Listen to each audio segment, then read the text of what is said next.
ඒ දවස්වල මේ දවස්වල ඒ දවස්වල මේ දවස්වල කොහොමද ඉංග්‍රීසියෙන් කියන්නේ ඒ දවස්වල මේ දවස්වල ඒ දවස්වල කියලා අපි ඉංග්‍රීසියෙන් කියනවා those days කියලා කියනවා ඒ දවස්වල.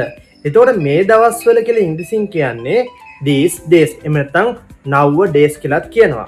අපි බලමු එක එක්සැම්පල් එකක්. මම ඒ දවස්වල ගොඩක් busy. I was busy those days.